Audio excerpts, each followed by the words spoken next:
I stood proudly at the head of the conference table as the Department of Defense project team filed in. After 8 years of grinding work at Axiom Federal Solutions, this moment felt like vindication. Lead engineer on a $695 million infrastructure contract, my career pinnacle. Until VP Morgan Adams looked directly at me, his face twisted with unexpected malice. "You're not cleared for federal work," he sneered loudly enough for everyone to hear. The federal agent slid a page marked confidential across the table. Company counsel Thomas Fletcher leaned close, whispering urgently, "Please, tell me you didn't." The conference room felt like it was spinning. 20 pairs of eyes stared at me as I struggled to process what was happening. My hands trembled slightly as I reached for the edge of the table to steady myself. "There must be some mistake," I said, trying to keep my voice even. "I've had security clearance for nearly 8 years. VP Morgan Adams stood with his arms crossed, a smug expression spreading across his face. "No mistake, Beulah. The system flagged serious irregularities. You're off the project, effective immediately." Jessica Winters, my closest colleague in the engineering department, shot me a concerned look from across the table. We had worked together on countless projects, and she knew my work ethic better than anyone. "Perhaps we should discuss this privately," Thomas Fletcher suggested, gathering his papers and nodding toward a smaller meeting room. As the project team awkwardly shuffled out, Morgan made a show of collecting the confidential document, his eyes never leaving mine. The message was clear. My career trajectory had just taken a nosedive. Once in the smaller room, I demanded answers. "What irregularities? My record is spotless." Thomas adjusted his glasses nervously. "The federal compliance team flagged discrepancies in your background check. Until those are cleared up, you can't access any DoD project materials." "What discrepancies?" I pressed. "I'm not at liberty to discuss specifics," he replied, not quite meeting my eyes. I spent the rest of the day in a fog, returning to my cubicle to find my project access already revoked. 8 years of climbing the corporate ladder at Axiom, and now I was effectively sidelined.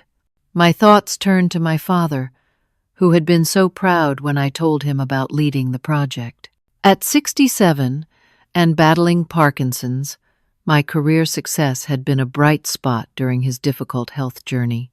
The next morning, I headed straight to HR, determined to get answers. Diane Harper, the HR director, greeted me with practiced sympathy. "I understand your frustration, Beulah, but security clearance issues are confidential." "It's my clearance, Diane. I have a right to know what's happening." After some back and forth, she reluctantly pulled up my file. "There appears to be an issue with your background check. A criminal record flag from Nevada." "Nevada? I've never even been to Nevada. It says here you have a misdemeanor conviction from 2 years ago in Las Vegas." I felt my blood run cold. "That's impossible. Someone has tampered with my file." That evening, I meticulously reviewed copies of my original clearance application from 8 years ago and my renewal from 3 years back. Nothing about Nevada. Nothing about any criminal history. I was about to close my laptop when an email notification appeared.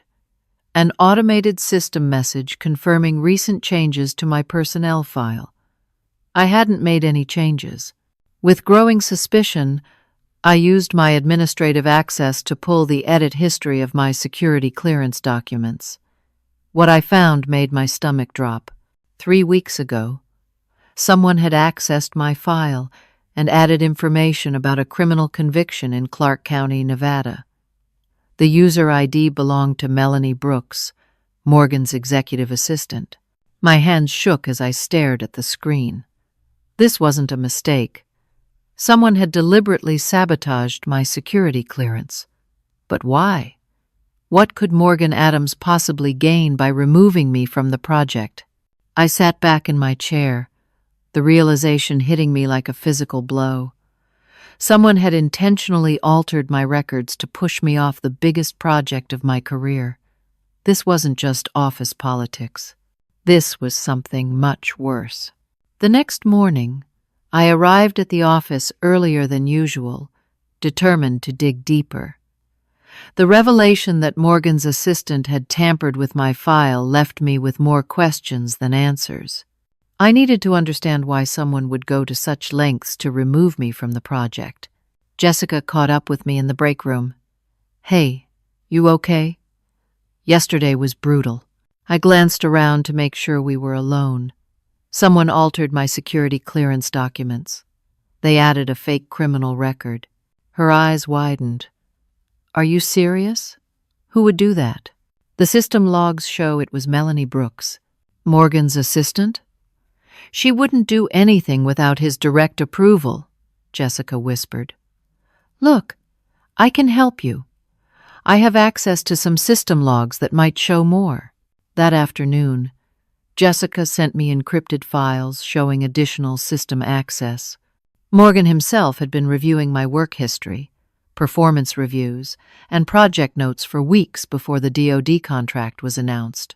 Why would he target me specifically? I wondered aloud during our hushed conversation in the stairwell. "I don't know, but be careful," Jessica warned. "Morgan's watching you like a hawk. I saw him asking IT about your computer usage. Over the next few days, I noticed Morgan observing me from a distance, whispering to Thomas Fletcher whenever I walked by. I was assigned to a minor internal project, a clear demotion from my previous responsibilities. The message was clear: stay quiet, or things could get worse. During a department meeting, I was introduced to Ryan Parker, a federal compliance officer who would be overseeing aspects of the DoD project. He was tall, serious, with piercing blue eyes that seemed to evaluate everyone in the room. "I'll be conducting preliminary assessments before the formal audit," he announced, his gaze lingering on Morgan for a moment longer than necessary. Something about Parker's demeanor made me think he suspected irregularities beyond my security clearance issue. After the meeting, I noticed him reviewing project financials with unusual intensity. While most of my access had been revoked, I could still view the overall project budget summaries. Looking through the documents, something caught my eye. The reported expenses for preliminary site assessments seemed unusually high. $6 million allocated to geological surveys that should have cost no more than $2 million. Using Jessica's higher-level access, we pulled more detailed financial records after hours. What we found was disturbing. Millions of dollars were being channeled to subcontractors with minimal online presence. One company, Sierra Technical Consultants, had received $4 million for specialized equipment testing, but had only been incorporated 6 months ago. "This doesn't add up," Jessica whispered, scrolling through the documents. "These subcontractors barely exist." I approached Thomas Fletcher the next day, hoping to get some clarity without revealing too much about what I'd discovered. "Thomas, I'm still trying to understand what happened with my clearance," I began carefully. He shifted uncomfortably. "It's being handled, Beulah. My advice? Focus on your current assignments and let this go. But if there's fraud involved in the clearance process, shouldn't that be investigated?" His face hardened. "Be very careful about throwing around accusations. The company takes such claims very seriously." As I turned to leave, he added, "For what it's worth, I don't think this was personal. Sometimes people just get caught in larger situations." His cryptic comment only fueled my suspicions. This wasn't just about me. There was something much bigger happening with the DoD contract, and somehow I had become a threat that needed to be eliminated. That evening, as I was preparing to leave, my computer pinged with a notification. I had been automatically copied on a departmental email about the project timeline. According to the document, a federal audit of the project financials was scheduled in 3 months. But as I scrolled through the attachment, I noticed something odd in the metadata. The original version had been modified recently. Using IT skills from my earlier career days, I recovered the previous version of the document.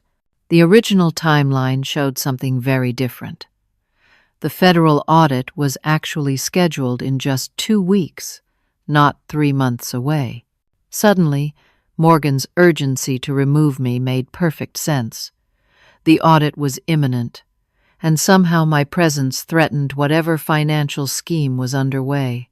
With growing certainty, I realized I had stumbled onto something much bigger than office politics. This was fraud on a massive scale, and I was now determined to expose it. The discovery of the accelerated audit timeline changed everything. Whatever was happening at Axiom Federal Solutions, it was coming to a head much sooner than Morgan Adams and his accomplices had planned. I needed to gather as much evidence as possible before the federal auditors arrived. The next day, I noticed increased activity around Morgan's office. Executives huddled in small groups, speaking in hushed tones. Thomas Fletcher was shuttling between meetings, looking increasingly stressed. Jessica pulled me aside in the copy room. Something big is happening. The executive floor has been in lockdown mode since this morning. It's the audit, I explained. It's happening in 2 weeks, not 3 months, like they told everyone. Her eyes widened. That explains why Morgan's been pulling all-nighters with the finance team. Jessica, I need to know more about Morgan. Has he done something like this before? Targeting employees who might cause problems? She hesitated, then nodded. There was someone, Amanda Turner, in finance. She left about a year ago, very suddenly. There were rumors she discovered irregularities in one of the government contracts. Do you know how to reach her? Jessica wrote down a phone number. Be careful, Beulah. Morgan has friends in high places. That evening I called Amanda Turner from a coffee shop 3 blocks from my apartment. After identifying myself, she was silent for so long, I thought she'd hung up. I can't talk about Axiom, she finally said, her voice tight with anxiety. Please. I think I'm in the same situation you were. They're pushing me out because I might discover something about the DoD contract. Another long pause. Meet me tomorrow. Not on the phone. We met at a park 30 miles from the city. Amanda was thin and nervous, constantly scanning our surroundings. She'd been a financial analyst at Axiom for 5 years before her departure. I found discrepancies in subcontractor payments on the DARPA Neural Interface project, she explained quietly. Invoices for services never rendered, equipment that didn't exist. When I brought it to my director's attention, he took my concerns to Morgan. What happened? 2 days later, I was accused of timesheet fraud. They claimed I'd been falsifying my hours for months. It was completely fabricated, but they had documentation that looked legitimate. They offered me a choice: resign quietly or face criminal charges. Did you ever consider going to the authorities? She laughed bitterly. With what proof? They scrubbed the financial records I'd flagged and locked me out of the system. It would have been my word against a $4 billion corporation. Amanda's story confirmed my worst fears. Morgan had a pattern of silencing employees who threatened to expose financial improprieties. But why target me before I'd even discovered anything?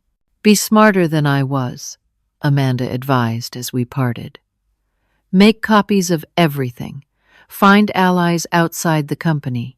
Back at work, I noticed my responsibilities shrinking daily. Morgan had assigned me to inventory outdated equipment in the storage facility, a task normally given to interns. The message was clear: make my position so demeaning that I would resign voluntarily. Meanwhile, my father's health was deteriorating. During our weekly dinner, I noticed his tremors had worsened significantly. "The new medication isn't working as well as they hoped," he admitted.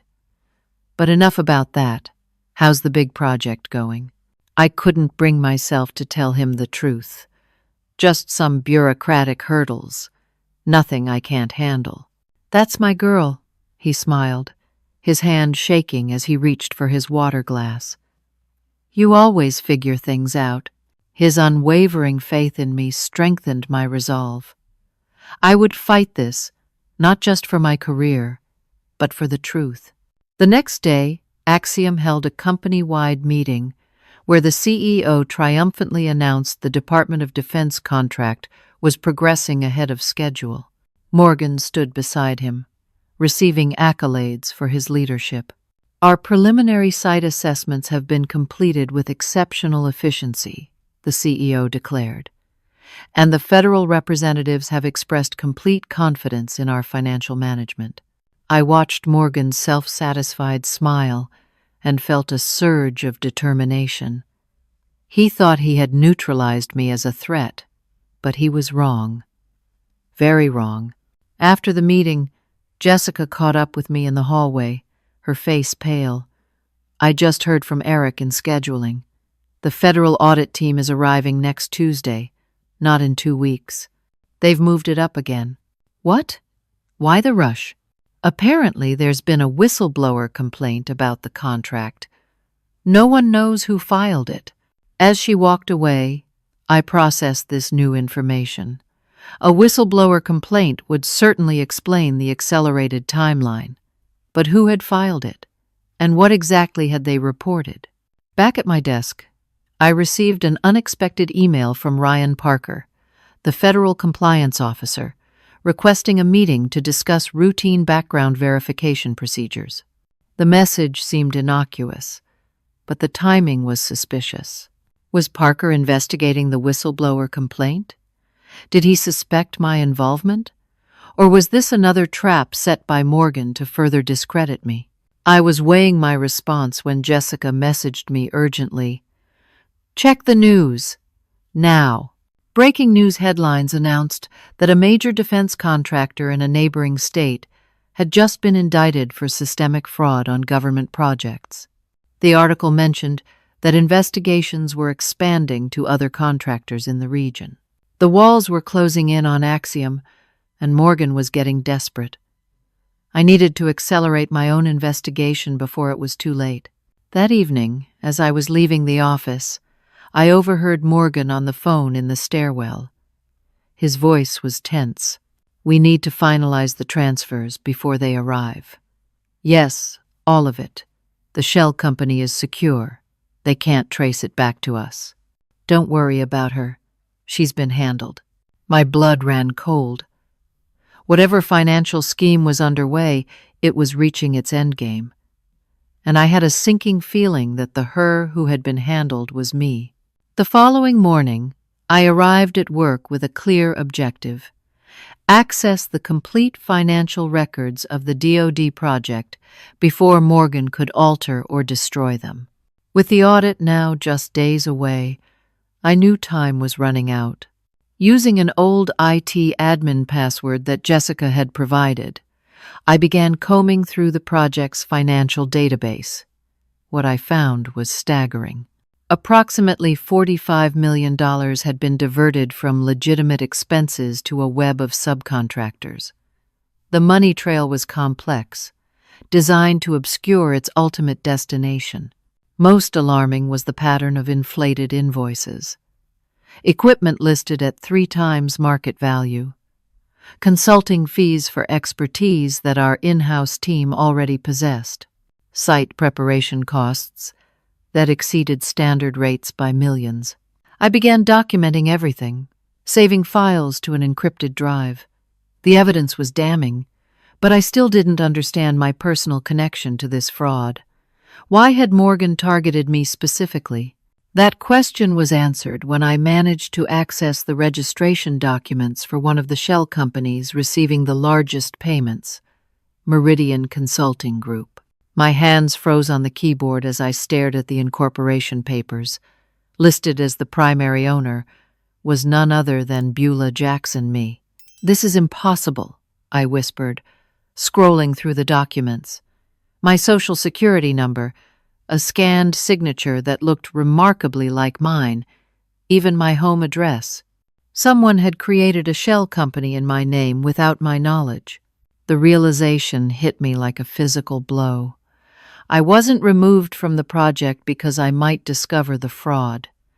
I was removed because I had already been selected as the scapegoat. When the federal investigators uncovered the financial irregularities, all evidence would point to me. I was so absorbed in this discovery that I didn't notice Melanie Brooks, Morgan's assistant, standing at my cubicle entrance. "Working late?" she asked, her voice tight with suspicion. I quickly minimized my screen, just catching up on some inventory records. She lingered, clearly unconvinced. "Morgan wants to see you in his office. Now." Morgan was waiting with his back to the door, gazing out at the city skyline. "Close the door, Beulah." His tone was surprisingly conversational, almost friendly. "How are you finding the inventory project?" "Enlightening," I replied carefully. "You discover interesting things when you dig through old equipment." He turned slowly. "You know, I've always admired your attention to detail. It's what made you such an asset to the engineering team." Past tense noted. A thin smile. "Let's be direct with each other. You've been accessing restricted financial documents well beyond your current security clearance." My heart raced, but I kept my expression neutral. "I'm not sure what you're talking about." "Please." He slid a printout across his desk. It showed my login credentials accessing the financial database less than an hour ago. "Our IT security is better than you think. If you're monitoring unauthorized access, you should check who created Meridian Consulting with my personal information," I countered. A flash of surprise crossed his face before he regained his composure. "That's a serious accusation." "It's not an accusation. It's a fact. Someone created a shell company in my name to funnel millions from the DoD contract. When the auditors discover the fraud, I'll be blamed, while the real perpetrators walk away clean." Morgan leaned forward. "Be very careful, Beulah. What you're describing sounds like corporate espionage. Accessing confidential documents, making false allegations about executives. That's grounds for immediate termination and potential criminal charges. Are you threatening me? I'm advising you, as a colleague who respects your work. Drop this now. Focus on rebuilding your career. The alternative won't end well for you." As I left Morgan's office, Thomas Fletcher was waiting in the hallway. He gestured me into a small conference room. "What did Morgan want?" he asked, closing the door. "To threaten me with termination and criminal charges." Thomas sighed heavily. "Beulah, listen to me. If you value your career and your freedom, stop digging. There are forces at work here beyond what you understand." "I understand perfectly.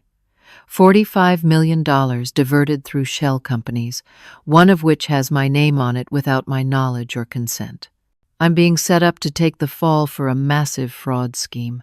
His face paled. "How did you?" He caught himself. "These are dangerous allegations." "They're not allegations, Thomas. They're facts. And I have documentation. If you have concerns about financial improprieties, there are proper channels. The proper channels are compromised, and you know it." I stepped closer. "How long have you known what Morgan was doing? Did you help draft the incorporation documents for Meridian Consulting?" He wouldn't meet my eyes. "I need to get back to a meeting. But my advice stands. For your own sake, Drop this now. That evening, I received a text from Jessica. Morgan's assistant went through your desk after hours. Be careful. I knew I had to act quickly. They were closing in, and soon they might fabricate even more evidence against me. I spent the night copying all the documentation I'd gathered, encrypting one set and storing it securely online, sending another set to my personal email through a protected connection. The next morning, a company-wide email announced that the federal audit team would arrive on Monday 4 days earlier than previously communicated. The acceleration confirmed my suspicions. Morgan was panicking. I decided to approach Ryan Parker, the federal compliance officer. If he was legitimate, he might be my best hope for exposing the truth before Morgan could complete his plan. I found Parker in the company cafeteria, sitting alone with his laptop. "Mr. Parker, could I speak with you privately?" He studied me carefully before nodding. We moved to a quiet corner of the cafeteria. "You're Beulah Jackson, the engineer removed from the DoD project over clearance issues." "Those issues were fabricated," I said quietly, "and I believe they're connected to financial fraud within the project." His expression remained neutral. "That's a significant claim." "I have evidence. Approximately $45 million diverted through shell companies, one of which was created in my name without my knowledge. If what you're saying is true, why come to me? Why not go directly to the authorities?" "Because I don't know who I can trust. For all I know, you could be part of it." A hint of a smile. "A reasonable concern. What would convince you of my legitimacy?" "Access to the unaltered federal audit schedule. I need to know when the real audit team is arriving." Parker considered this for a moment. "Monday, 9 a.m. The schedule has been changed 3 times in the past week due to concerns raised at the federal level." This aligned with what I had discovered. "Then we don't have much time." "No," he agreed. "We don't." The weekend passed in a blur of anxiety and preparation. I organized my evidence, creating a clear timeline of the fraud and my discovery of it. I couldn't be sure that Ryan Parker was trustworthy, but he represented my best chance at clearing my name. Monday morning arrived, with a palpable tension throughout Axiom's headquarters. The executive floor was bustling with activity as staff prepared presentation materials and arranged refreshments for the federal audit team. I watched from my cubicle as a group of serious-looking individuals entered the building, led by a woman in her 40s with sharp eyes and an air of authority. This must be the audit team. Security escorted them directly to the executive conference room. Jessica stopped by my desk, speaking in a low voice. "That's Agent Samantha Clark leading the audit. She's got a reputation for being ruthless with corporate fraud." "Good," I replied. "They'll need that. Beulah, I need to tell you something."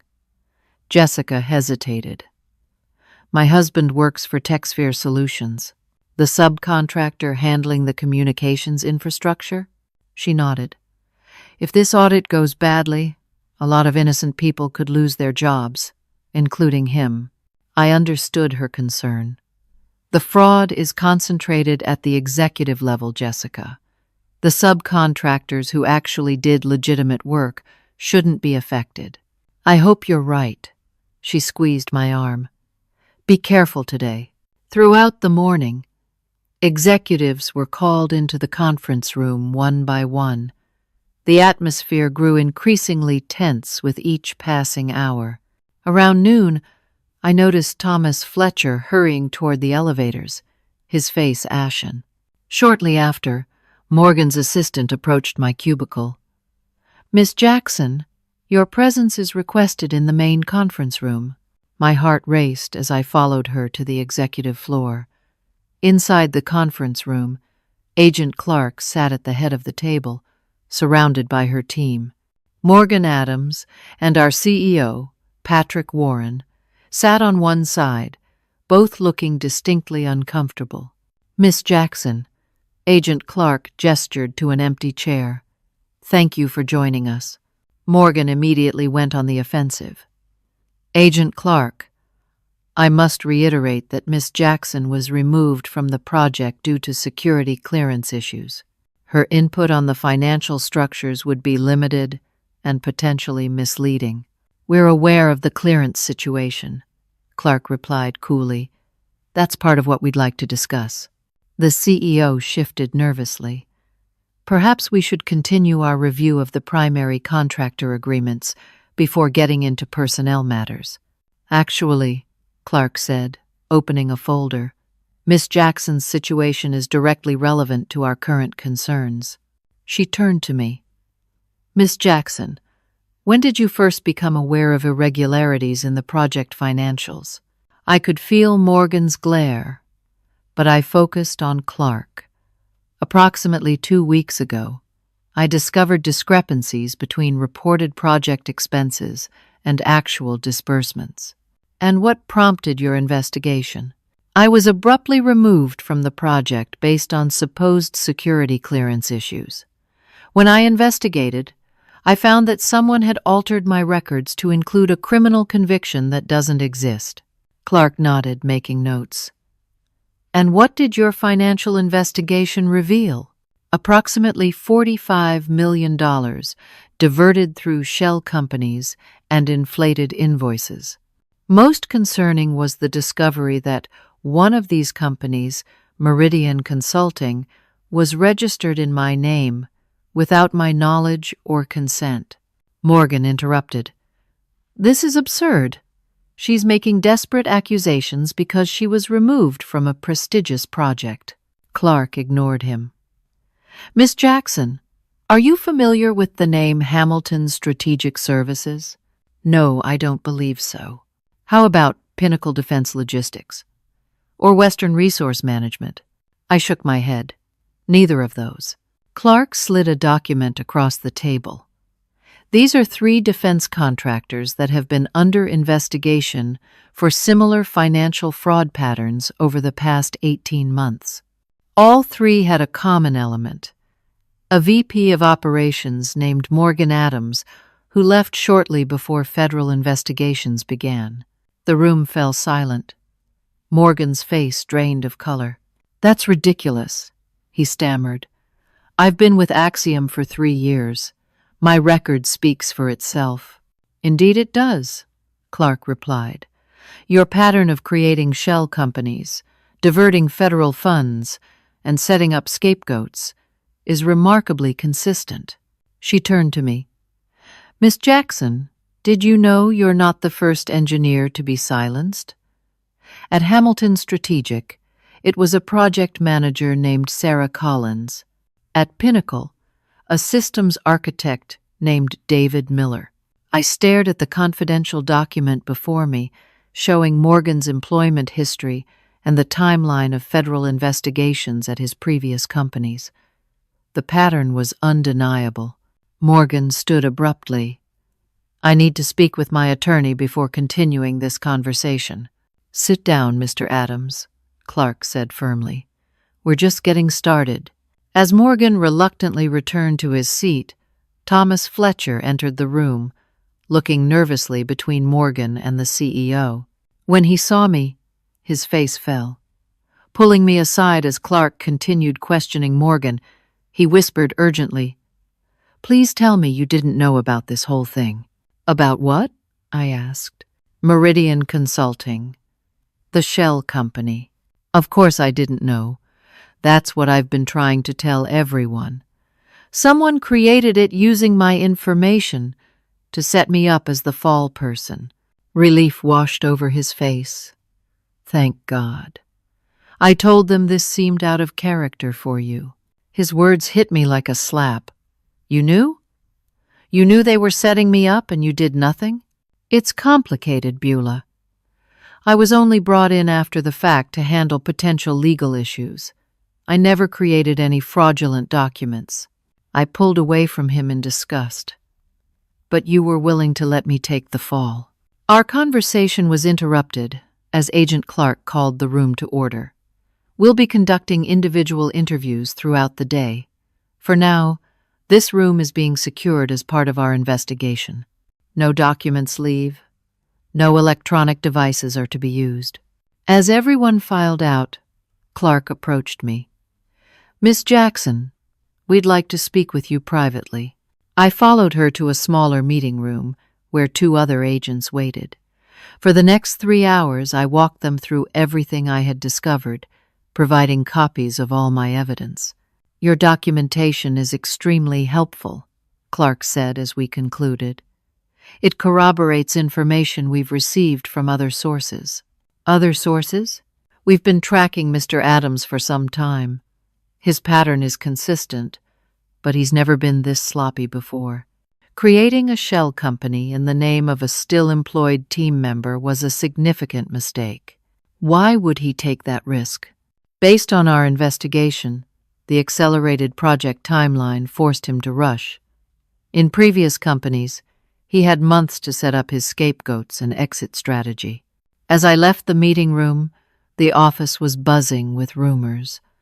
Security guards were stationed at key exits, and several executives had been escorted to separate conference rooms. Back at my desk, I found a company-wide email announcing that Morgan Adams had been placed on administrative leave pending an internal investigation. The carefully worded message made no mention of the federal audit or any financial irregularities. Jessica approached cautiously. "Is it true? Morgan's being investigated for fraud?" He nodded, unable to share more details. "I'm sorry I doubted you," she said. "When things started getting intense, I got scared about my husband's job." "I understand," I assured her. "You were protecting your family." Before she could respond, my phone rang. It was Thomas Fletcher. "Beulah, the executive committee is holding an emergency meeting. They've requested your presence." "Why would they want me there?" "Because right now, you're the only one the federal agents seem to trust." The executive meeting room was tense when I arrived. The board members sat around the large mahogany table, their faces grim. CEO Patrick Warren stood at the head, looking like he'd aged a decade in a single day. "Miss Jackson, thank you for joining us," he said, gesturing to an empty seat. "Given the extraordinary circumstances, we felt your input would be valuable." I took my seat, acutely aware of the power dynamics at play. Just days ago, these executives wouldn't have acknowledged my existence in the hallway. Now they needed me. "The situation with Mr. Adams has created some challenges for the company," Warren continued carefully. "The federal investigation is ongoing, but we want to assure our employees and shareholders that we're cooperating fully." Thomas Fletcher cleared his throat. "For clarity, the board has authorized me to inform you that Morgan Adams has been suspended pending termination. The company is preparing a statement disavowing any knowledge of his activities." "His activities?" I repeated incredulously. "You mean the $45 million fraud scheme that was happening right under your noses?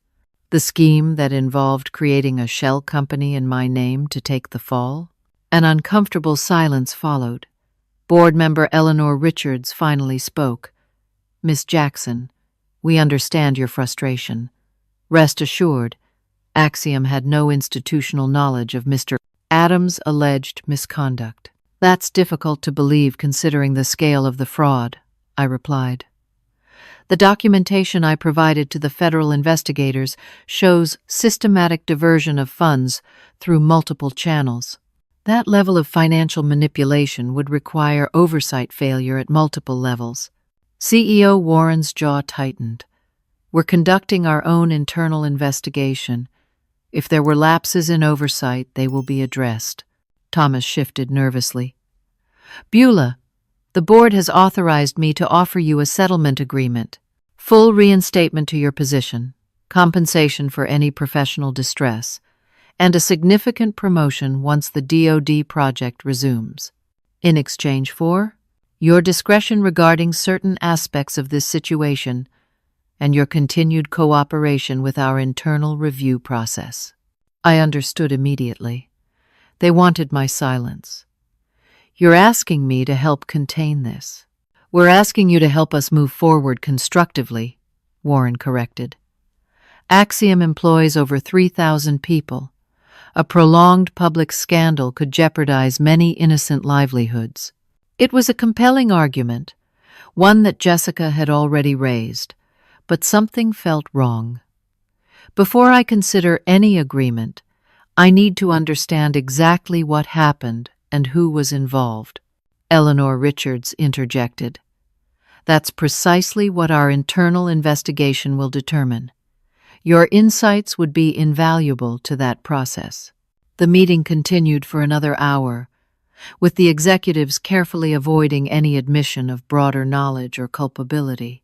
They painted Morgan as a lone wolf, a bad actor who had somehow managed to orchestrate massive fraud without their awareness. When I left, Thomas walked me to the elevator. "They're offering you a genuine opportunity here, Beulah, a chance to advance your career and put this unfortunate situation behind you. It feels more like a bribe to keep quiet." "It's business," he countered. "The company needs to contain the damage. The damage is fraud on a federal contract, Thomas. That's not something that should be contained." He lowered his voice. "Be practical. The federal investigation will run its course regardless. Morgan will face charges. Why sacrifice your career on a principle when the outcome will be the same either way?" I had no answer for him. Part of me was tempted by the offer. My position restored, my reputation rebuilt, and a clear path to advancement. After all, wasn't Morgan the true villain here? That evening, I visited my father, finding him more lucid than he had been in weeks. I shared a sanitized version of recent events, describing a corporate disagreement rather than criminal fraud. "Something's bothering you," he observed, seeing through my carefully edited story. "You're holding back." I sighed. "They want me to accept a settlement, to not make waves about what really happened." My father had worked 40 years in manufacturing before his retirement and illness. He'd seen his share of corporate misconduct. "What does your gut tell you?" he asked simply. "That there's more to this than Morgan acting alone. That others knew or should have known what was happening."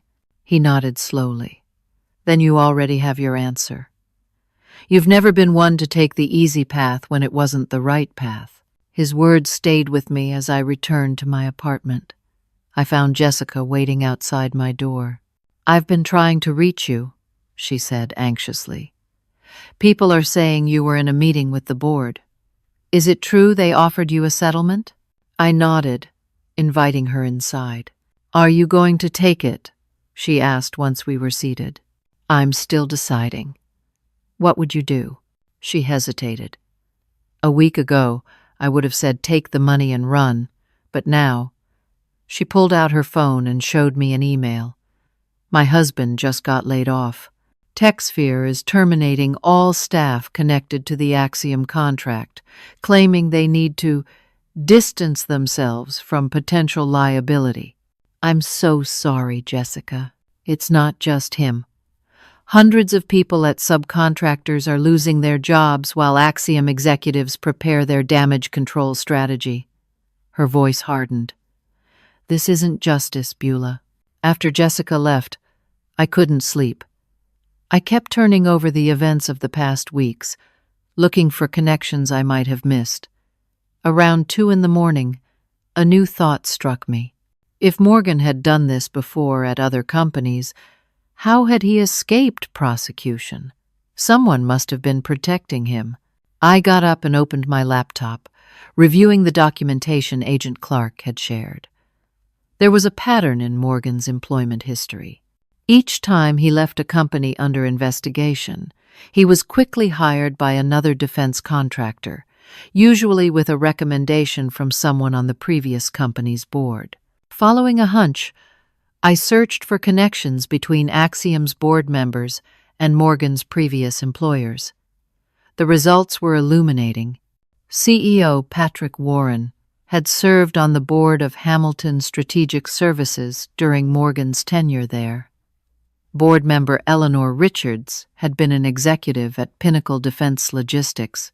With growing certainty, I realized that Morgan hadn't acted alone.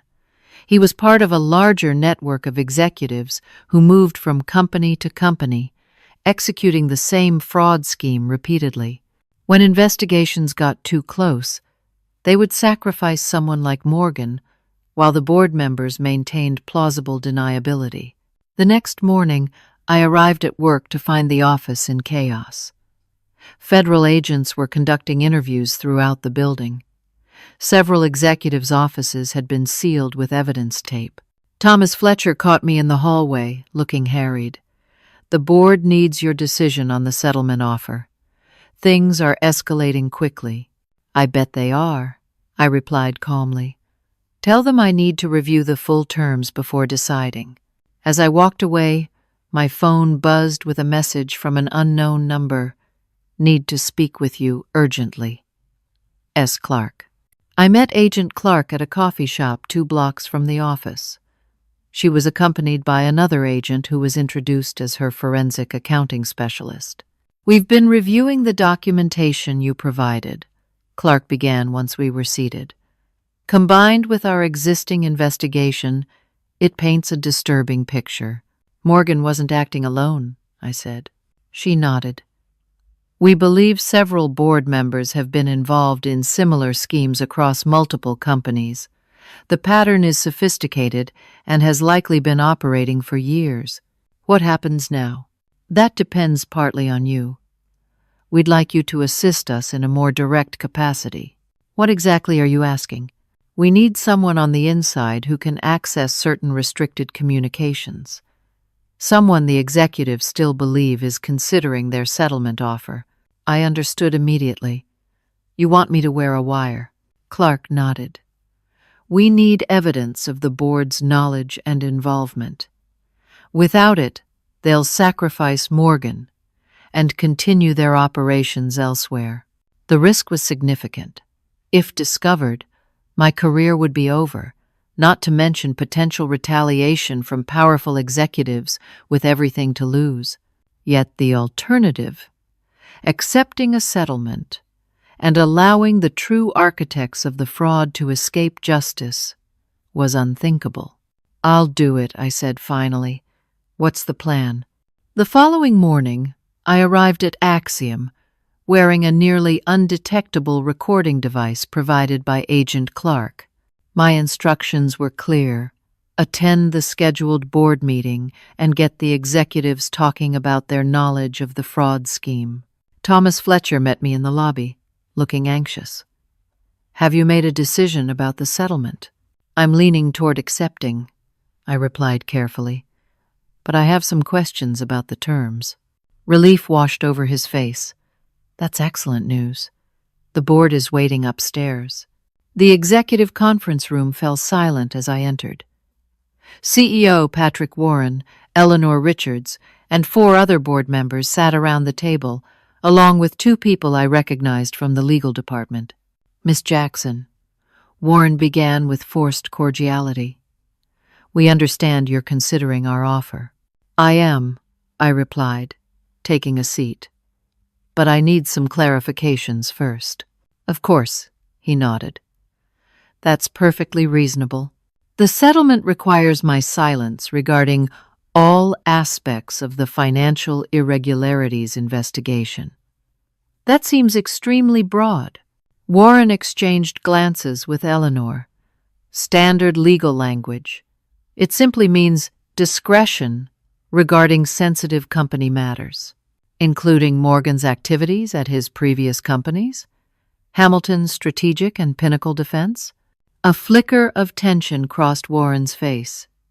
"Mr. Adams' employment history elsewhere isn't relevant to our current situation." "It seems relevant given that you served on Hamilton's board during his time there, and Miss Richards was an executive at Pinnacle." The room temperature seemed to drop 10 degrees. "You've been doing some research," Eleanor observed coldly. "Just trying to understand the full picture before signing anything." Warren leaned forward. "Miss Jackson, let me be direct. We're offering you a generous opportunity to advance your career. Digging into matters beyond the scope of your position isn't productive." "I'm just concerned about potential liability," I countered. "If I sign this agreement and the federal investigation later reveals broader involvement in the fraud scheme, I could be implicated in a cover-up."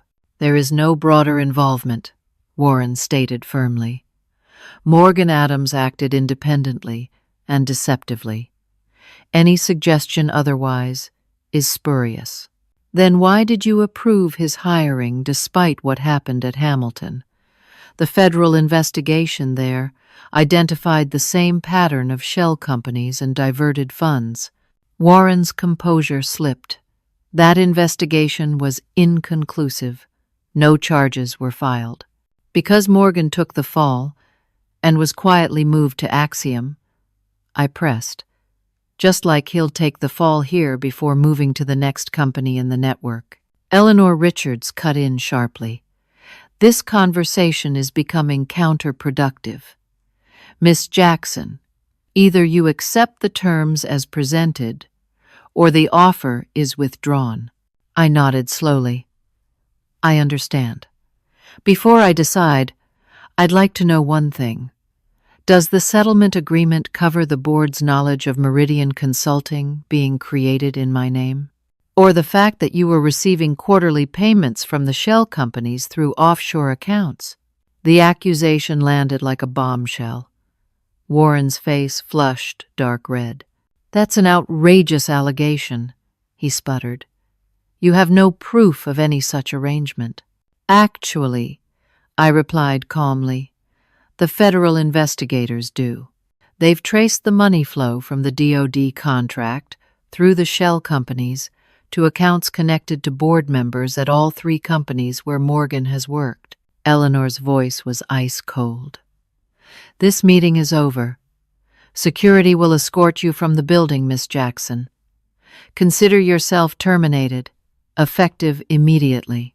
"Before you do that," I said, rising from my chair, "you should know that federal agents are currently executing search warrants for your personal and offshore financial records. They're also in the process of arresting Morgan Adams, who I understand has been quite cooperative in exchange for leniency." As if on cue, the conference room door opened. Agent Clark stood there with 3 other agents. "Patrick Warren, Eleanor Richards," she announced formally. "You're under arrest for conspiracy to commit wire fraud, misappropriation of federal funds, and obstruction of justice." The next few hours were a blur of activity as federal agents swept through the building, securing documents and electronic devices. The arrest of Axiom CEO and board members made immediate headlines, sending shockwaves through the defense contracting industry. Thomas Fletcher was taken into custody for his role in creating the fraudulent documentation, though his cooperation with investigators would later result in a reduced sentence. Agent Clark debriefed me in a secure location off-site. "Your recording provided exactly what we needed," she confirmed. "Combined with the financial evidence and Morgan's testimony, we have an airtight case against the entire network." "What happens to Axiom now?" I asked, thinking of the thousands of employees whose livelihoods hung in the balance. "The company will remain operational under federal monitoring. The legitimate parts of the business, including the DoD contract, will continue once new leadership is installed." 3 months later, I sat in a different conference room, this time at the Department of Defense headquarters in Washington.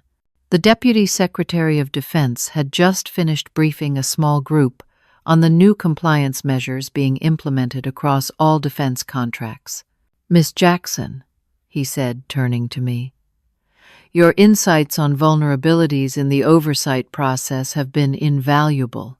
The reforms you've helped design will protect taxpayer dollars and the integrity of our defense infrastructure for years to come.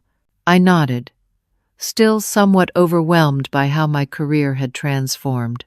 After the arrests at Axiom, I had been asked to join a federal task force on defense contract oversight, leveraging my engineering background and first-hand experience with fraud detection. The restructured Axiom, under new leadership and strict oversight, had resumed work on the DoD infrastructure project. Jessica had been promoted to lead engineer, and her husband had been rehired by TechSphere with a public apology and back pay. Morgan Adams, CEO Warren, and Eleanor Richards had all pleaded guilty to various charges, with sentences ranging from 5 to 15 years. Their network of fraud across multiple defense contractors had ultimately diverted more than $200 million taxpayer dollars. As I left the Pentagon that afternoon, I called my father, who was responding well to a new treatment protocol I could now afford thanks to my position with the Oversight Committee. "How was your big meeting with the brass?" he asked, his voice stronger than it had been in months. "Productive," I replied, smiling as I walked toward the metro station. "They're implementing all of our recommended changes. I knew you'd set things right," he said proudly. "You never could walk away from something that wasn't fair, even when it would have been easier." His words touched a deep truth. The settlement offer had been tempting financial security, career advancement, the path of least resistance. But I had chosen the harder road because integrity demanded nothing less. In the months following the Axiom investigation, similar fraud schemes had been uncovered at 7 other defense contractors, leading to industry-wide reforms and the recovery of hundreds of millions in misappropriated funds. My security clearance had been fully restored, with a formal apology from the Department of Defense. The shell company created in my name had been dissolved, and my record completely cleared. As I boarded the train heading home, I reflected on the journey that had begun with those devastating words in the conference room. "You're not cleared for federal work." Morgan had intended those words to silence me, to begin my professional destruction. Instead, they had set me on a path to uncover one of the largest defense contracting fraud schemes in recent history. Sometimes being pushed off the expected path is exactly what we need to find our true purpose. My career wasn't defined by the $695 million contract I'd lost, but by the integrity I'd maintained when faced with the choice between easy compromise and difficult truth. The train pulled away from the station, carrying me forward into a future I could never have imagined, but now embraced with confidence and purpose. The audit that was meant to unravel my career had instead unraveled a criminal enterprise and revealed the strength I never knew I had. Have you ever faced a situation where standing up for what's right seemed impossible? What gave you the courage to move forward despite the risks? I'd love to hear your stories in the comments below. And if this story resonated with you, please like this video and subscribe to the channel for more stories about integrity and perseverance in the face of injustice. Don't forget to share with someone who might need encouragement to stand firm when facing their own challenges. Thank you for listening. And remember that your integrity is always your most valuable asset, especially when it's being tested.